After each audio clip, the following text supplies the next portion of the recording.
श्री गुरु सत्ताय नमः। सभी को प्रणाम। आज के इस वीडियो में हम जानेंगे कि क्या भगवान है, क्या भगवान का अस्तित्व है जिसे हम देख ही नहीं सकते, उसे क्यों माने।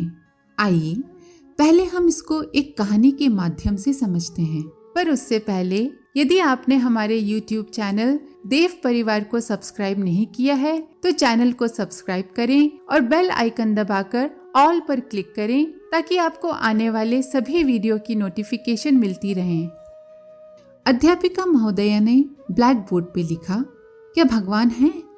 यदि हाँ तो साबित करो और यदि नहीं तो भी साबित करो। बच्चे दो ग्रुप में बंट गए। एक ग्रुप जो भगवान के अस्तित्व के समर्थक थे और दूसरा ग्रुप जो भगवान को नहीं मानता था। आस्तिक ग्रुप बोला, हमारे माता पिता व घर के सभी सदस्य भगवान को मानते हैं, इसलिए हम सब भगवान के अस्तित्व को स्वीकारते हैं। नास्तिक ग्रुप बोला, हम में से किसी ने भी भगवान को नहीं देखा, फिर हम भगवान के अस्तित्व को क्यों माने।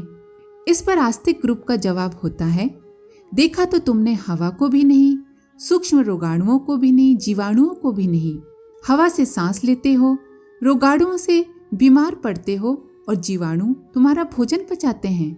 तब नास्तिक ग्रुप कहता है, लेकिन हवा, रोगाणु व जीवाणु का अस्तित्व वैज्ञानिकों ने प्रयोगशाला में सिद्ध किया है, भगवान को किस वैज्ञानिक ने सिद्ध किया है।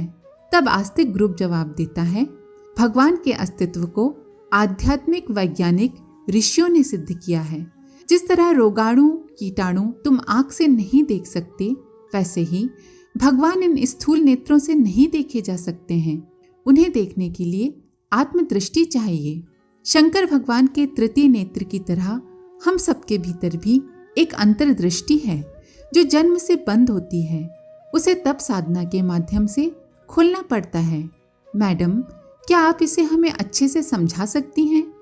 तब अध्यापिका ने स्कूल गार्ड से दूध, दही व मक्खन मंगवाया, साथ ही थोड़ा चीनी पाउडर, कांच का ग्लास, पानी और चम्मच मंगवाया। फिर उन्होंने बच्चों से पूछा, बच्चों, इस ग्लास में तुम्हें क्या दिख रहा है? क्या तुम्हें इसमें मक्खन दिख रहा है? सभी विद्यार्थी बोले, मैडम, इसमें तो केवल दूध दिख रहा है, मक्खन तो नहीं दिख रहा। तब अध्यापिका महोदया बोली, लेकिन इस दूध में मुझे तो मक्खन भी दिख रहा है। क्या तुम बता सकते हो कि दूध से मक्खन कैसे बन सकता है? तब एक विद्यार्थी ने कहा, जी हाँ मैडम, मक्खन तो दूध से बनेगा। पहले दूध उबलेगा, फिर मलाई जमेगी। दूध से दही बनाकर भी मथ कर मक्खन निकाल सकते हैं और केवल मलाई मथ कर भी मक्खन बनता है। अध्यापिका महोदया ने पूछा, तो क्या मक्खन दूध में से निकला या कहीं बाहर से आया? विद्यार्थी बोले, मक्खन तो दूध से ही निकला है। तब अध्यापिका महोदया ने समझाया कि दूध के कण कण में जैसे मक्खन मौजूद है, लेकिन उस मक्खन को प्राप्त करने के लिए दूध को उबालने से लेकर मलाई से मक्खन निकालने का उपक्रम अपनाना पड़ता है। वैसे ही ईश्वर हम सब के अस्तित्व में घुला हुआ है। अपने भीतर के ईश्वर को प्रकट करने व अनुभूत करने के लिए हमें भी तप साधना करनी पड़ती है, तभी हम स्वयं के भीतर के उस परमात्मा को प्राप्त कर सकते हैं। फिर वो बोली, चलो एक दूसरे प्रयोग से समझते हैं। ये एक गिलास पानी है और इसमें मैंने चीनी पाउडर घोल दिया। अब बताओ, चीनी दिख रही है क्या? विद्यार्थी बोले, नहीं, चीनी तो नहीं दिख रही। तब अध्यापिका महोदया ने पूछा, तो जो दिख नहीं रहा उस चीनी का पता लगाने के लिए कि वो इस ग्लास में है या नहीं, हमको क्या करना पड़ेगा? विद्यार्थी बोले, मैडम, हमें पानी पीकर चखना पड़ेगा। यदि मीठा हुआ तो इसमें चीनी है, हमें मिठास अनुभव करनी पड़ेगी। अध्यापिका महोदया बोली, बिल्कुल सही कहा। ऐसे ही ईश्वर जो दिख नहीं रहा है और प्रकृति के कण कण में समाया है, उसे हम मंत्र जप, प्रार्थना और ध्यान के माध्यम से अनुभूत कर सकते हैं। आइए अब अनीश्वरवादियों के इस कथन की बात की जाए, जिसमें वो कहते हैं कि प्रकृति के जड़ परमाणु अपने आप अपनी धुरी पर घूमते हैं, बदलते और हलचल करते हैं। उसी से सृष्टि का क्रम चलता है तथा प्राणियों की उत्पत्ति होती है। ईश्वर की उसमें कुछ भी आवश्यकता नहीं है। इस कथन पर विचार करते हुए हमें देखना होगा कि क्या चेतन की प्रेरणा बिना जड़ पदार्थों में एक क्रमबद्ध एवं सुव्यवस्थित गतिविधि निरंतर चलते रहना संभव हो सकता है? हम देखते हैं कि कोई रेल, मोटर, जहाज, मशीन, अस्त्र आदि कितना ही महत्वपूर्ण एवं शक्तिशाली क्यों ना हो, उसे चलाने के लिए चालक की बुद्धि ही काम करती है। रॉकेट से लेकर उपग्रह तक स्वचालित यंत्र तभी अपनी सक्रियता जारी रख पाते हैं जब रेडियो सक्रियता के माध्यम से मनुष्यों ने किसी दिशा विशेष में चलाते हैं। चालक के अभाव में अपनी इच्छा और शक्ति से यदि वस्तुएं अपने आप ही चलने और काम करने लगे तो फिर उन्हें जड़ कहा ही क्यों जाएगा। शरीर भी चेतना के अभाव में जड़ है, सड़ने लगता है, बदबू आने लगती है। इससे प्रकट होता है कि जड़ पदार्थ किसी संचालक की प्रेरणा से ही सक्रियता धारण करते हैं। विशाल सृष्टि के कार्यक्रम में जो सक्रियता, नियमितता और व्यवस्था दिख पड़ती है, उसके पीछे भी चेतन सत्ता का हाथ होना आवश्यक है। इतना बड़ा सृष्टि साम्राज्य अपने आप इतने विवेकपूर्ण ढंग से नहीं चल सकता। हवा को बहाने वाली, ऋतुओं को बदलने वाली, पौधों को उगाने और सुखाने वाली कोई शक्ति मौजूद है, ये मानना पड़ेगा। इसे प्रकृति कहें या परमेश्वर, इस नाम भेद से कुछ बनता बिगड़ता नहीं।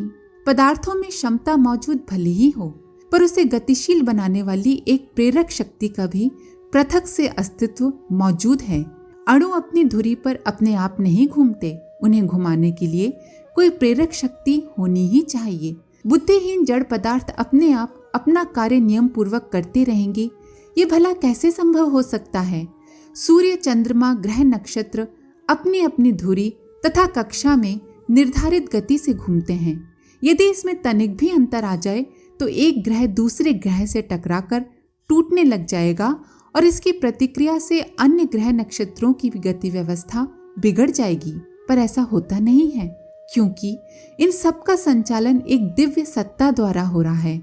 जो भी वस्तुएं हमारे उपयोग में आती हैं वो किसी न किसी के द्वारा बनाई हुई होती हैं। रोटी, कपड़ा, दवा, मकान, चारपाई, बर्तन, लालटेन, पुस्तक, घड़ी आदि हमारे उपयोग की सभी चीजें किसी के द्वारा बनाई गई हैं, पर इनके मूल पदार्थ अन्न, धातु, कपास आदि को तथा उनके भी मूल पंच तत्वों को बनाने वाला भी तो कोई होगा। बस इसी निर्मात्री और संचालन शक्ति का नाम ईश्वर है। विश्व का संचालन और नियंत्रण करने वाली कोई विचारशील सत्ता है।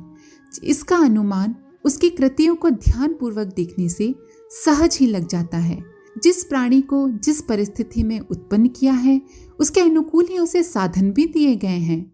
मांसाहारी जीवों के दांत और नाखून ऐसे बनाए गए हैं कि वे शिकार को पकड़ और फाड़ कर खा सकें। इसी प्रकार शाकाहारी जीवों को उसी व्यवस्था के अनुरूप खाने और पचाने के यंत्र मिले हैं। ठंडे बर्फीले प्रदेशों में रहने वाले जानवरों के शरीर पर बड़े बड़े बाल और गर्म भूमि पर रहने वालों के शरीर उष्णता सहन करने की क्षमता संपन्न होते हैं। प्राणियों के शरीर में खाद्य पदार्थों को रक्त मांस के रूप में परिणत करते रहने वाली पाचन प्रणाली ऐसी आश्चर्यजनक है कि उसकी रासायनिक क्षमता देखते ही बनती है। शरीर की रोग निरोधक शक्ति बीमारियों से लड़ती और रोग मुक्ति का साधन बनती है। शरीर में लगा हुआ एक एक कल्प ऊर्जा इतना संवेदनशील और अद्भुत कारीगरी से भरा हुआ है कि उसे अपने आप बना हुआ, अपने आप काम करने वाला नहीं माना जा सकता।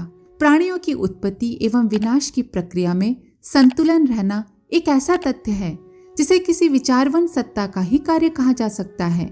विभिन्न प्राणी अपनी संतानोत्पत्ति बड़ी तेजी से करते हैं। मनुष्य 4-6 बच्चे तो साधारणतः पैदा कर ही लेता है। सुअर और कुत्ते तो अपने जीवन काल में 100-50 बच्चे पैदा करते हैं।